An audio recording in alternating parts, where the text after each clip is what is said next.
अगर आपने मेरा चैनल अभी तक सब्सक्राइब नहीं किया है तो अभी जाके सब्सक्राइब कर दे और बेल आइकन प्रेस करना बिल्कुल मत भूलिएगा ताकि आप मेरी वीडियोस सबसे पहले देख सकें। तो अभी गर्मियों का सीज़न चल रहा है और जब हम गर्मियों की बात करते हैं तो इस समय हमारा बल और साथ ही हमारी अग्नि दोनों ही बहुत ज़्यादा कम रहते हैं। या इसको हम इस तरीके से देख सकते हैं कि इस समय हमारे पास एनर्जी भी बहुत ज़्यादा कम रहती है और खाना पचाने में भी हम थोड़े से असमर्थ रहते हैं क्योंकि हमारी अग्नि बहुत ज़्यादा कम रहती है। एनर्जी कम रहती है हमारे पास, इसलिए हमेशा हम थके हुए से फील करते हैं और अग्नि कम रहती है इसलिए हमें भूख भी बहुत कम लगती है। और अगर भूख कम लगती है और हमने फिर भी ज़्यादा खा लिया है तो जो सबसे ज़्यादा प्रॉब्लम हमें गर्मियों में हो जाती है वो है डायरिया की। तो आज मैं आपके लिए एक ऐसा डिकॉक्शन लेकर आई हूँ जो ना सिर्फ आपकी डायरिया की प्रॉब्लम को क्योर करने में हेल्प करेगा बल्कि उसको प्रिवेंट करने में भी ये बहुत ज़्यादा यूज़फुल है। साथ ही अगर आपको डाइजेशन रिलेटेड कोई भी प्रॉब्लम है तो ये उसके लिए भी बहुत ज़्यादा यूज़फुल है। और इसकी बेस्ट बात ये है कि जो चीज़ें आपके घर में अवेलेबल हैं जिनको आप रोज़ यूज़ करते हो ये उन्हीं चीज़ों से बन जाएगी। बहुत ईजी है इसको बनाना।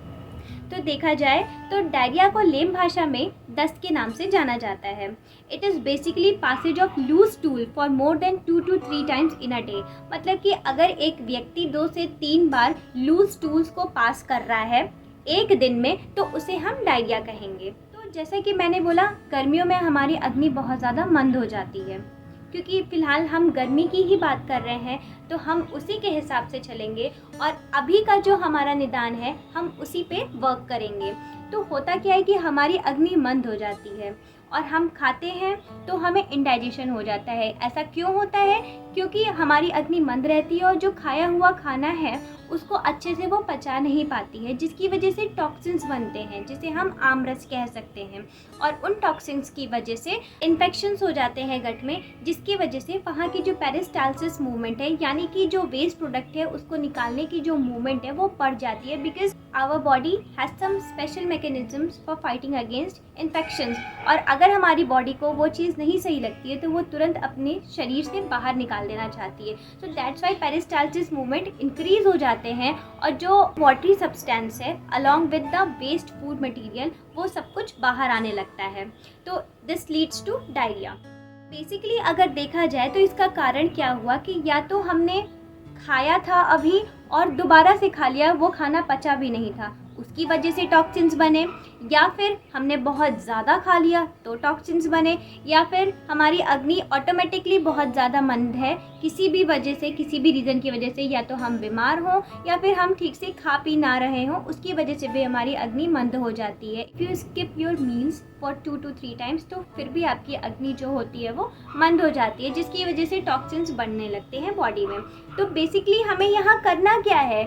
We have to eradicate the toxins which have been formed in our body। तो सबसे पहले अगर आपको डायरिया की प्रॉब्लम हो रही है जिसे हम आयुर्वेद में अतिसार भी कहते हैं तो इसमें करना क्या है आपको? सबसे पहले हमें उसे रोकने की कोशिश नहीं करनी चाहिए। डरना नहीं चाहिए कि अरे 4 to 5 टाइम्स हो चुका है and now we need to rush to the hospital और to doctor to get some medicine. नहीं, बिकॉज डॉक्टर भी आपकी डायरिया को रोकने की कोशिश तुरंत नहीं करेगा। बिकॉज अगर उसी टाइम उस मूवमेंट को रोक दिया गया तो जो टॉक्सिन्स है आपकी बॉडी में वो एज इट इज़ रह जाएगा और आपको 2 दिन के लिए आराम मिलेगा और फिर से वो चीज़ चालू हो जाएगी और फिर हो सकता हो कि उसके साथ आपको IBS जैसी प्रॉब्लम्स हो जाए। तो जब भी कभी आपको डायरिया हो तो सबसे पहला जो काम आपको करना चाहिए वो है कि आपको उसे रोकना नहीं चाहिए, क्योंकि अगर आप रोकोगे तो वो टॉक्सिन्स आपकी बॉडी में ही रह जाएंगे and then they will lead to serious problems like IBS, irritable bowel syndrome. और दूसरी चीज़ अगर आपको कुछ रोकना है तो वो है अपना खाना पीना। आपको सॉलिड डाइट अवॉइड करनी चाहिए कुछ टाइम के लिए। क्यों? क्योंकि अगर आप फिर भी खाते रहोगे तो टॉक्सिन्स बनते रहेंगे, इन्फेक्शंस बढ़ते रहेंगे and this will lead to serious diseases of your gut.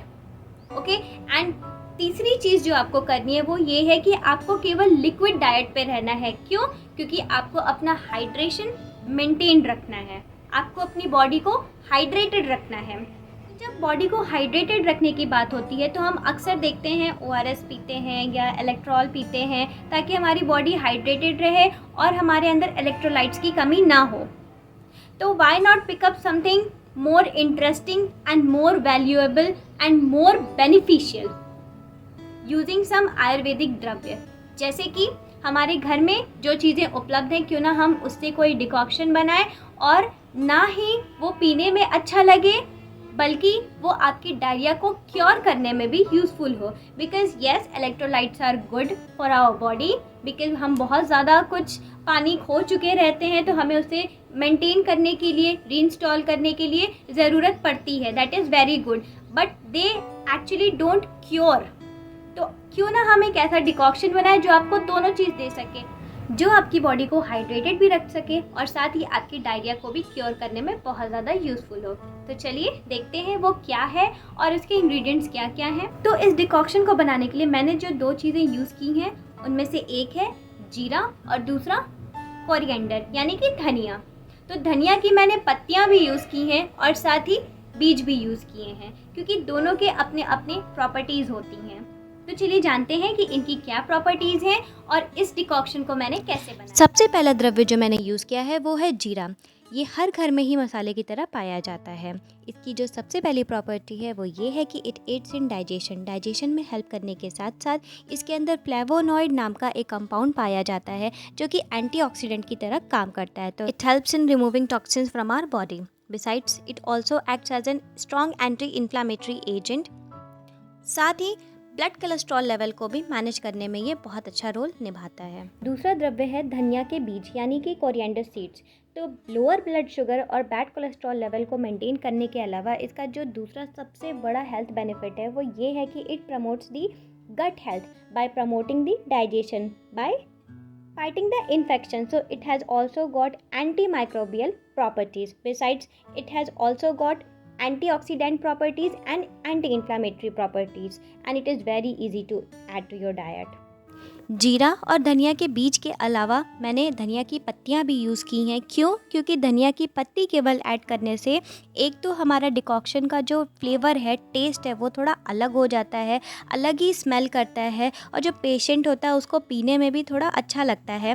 Plus इसके साथ ये गैस को कम बनाता है, यानी कि it reduces the formation of flatulence which aids in curing the diarrhoea.